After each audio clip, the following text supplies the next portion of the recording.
Getting the right fit on your swimwear products is really tough, especially if you're new to the fashion industry and don't really know what the right approach is. So in this video, let's explore what you can do to improve the fit of your swimwear products.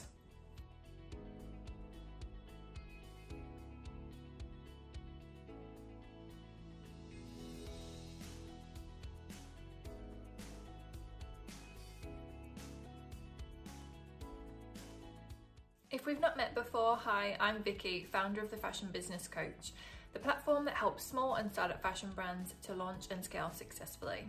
And you're watching one of my weekly videos in which I answer one of your questions on starting your very own fashion brand.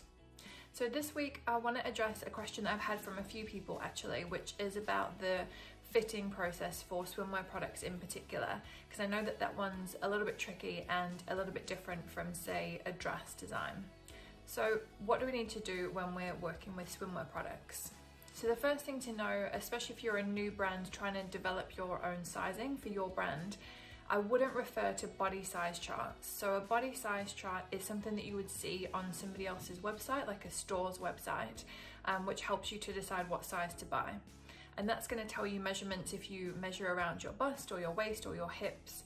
And that's really good from a customer perspective in order to try and buy the right size from that particular brand, but it's not going to be particularly helpful for you with deciding on the measurements of your own brand. And the reason for this is that swimwear is actually negative body size. So if, for instance, your bust measures 86 centimeters, the swimwear is not going to measure 86 centimeters. It should be quite a lot smaller than that. The amount smaller that it should be will depend on the stretch of your fabric, and also different brands interpret fit differently. So some brands want things to be really tight fitting and skimpier, whereas others are more generous with their sizing. So it's partly to do with the fabric, partly to do with personal preferences as well. So if you're a new brand wanting a starting point, then the best place to look is actually just going out in the market, doing market research, trying on different designs, ideally ones that are similar to the ones that you want to make, and just kind of taking a mental note of the fits that you like and the shapes that you like, and actually having a look at the measurements of those items as well. So actually going that step further and looking at what brands similar to yours are doing with their measurements. You can also compare that to that body measurements chart if you'd like. I know a lot of people like to do that comparison. It's not something that I would do personally, but you may want to, just so you can start to understand actually what that variance is between the body size and the measurements of a garment. Now, I would always suggest, in terms of perfecting the fit, that you have detailed measurements in the tech pack. And when I say detailed, I mean literally anything that requires a measurement of some kind to be added in there.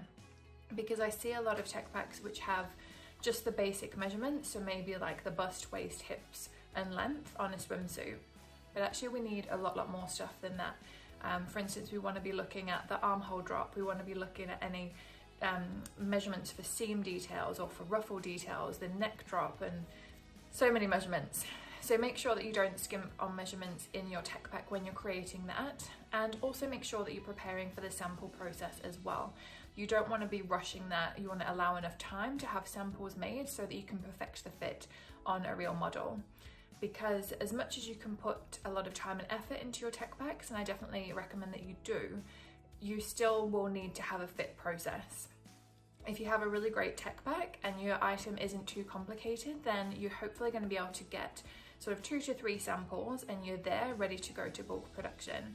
But if you've skimped on that tech pack or you're not communicating properly with the factory, you'll probably find that it's going to be more like 5, 6, 7, even 8 or 9 samples until you're actually getting a good fit on your model. So don't skip on that initial kind of research phase and that tech pack phase as well, and make sure that you go through the sample process. If you don't know what any of those things mean that I've just said, feel free to put a comment in the box below, because we have got videos and free trainings on those topics as well, which we can link to for you if you're unsure. I hope that's helped, at least having a starting point for where you can look for swimwear measurements and how you can approach your sizing. If you do want some more help on perfecting that fit, then I do have a service that helps people go from this initial idea to factory ready. So by all means, you can have a look at the link below to see if that's something that might be of interest for you. If you like this video, please follow along or subscribe depending on what channel you're on. We have a brand new video every Tuesday, and in the comments below you can also put any suggestions for future videos that we'll definitely take on board. As I say, this video is a direct response to a question that we had, so I always take the recommendations and suggestions, really seriously. Thanks so much for watching, and I'll catch you next week.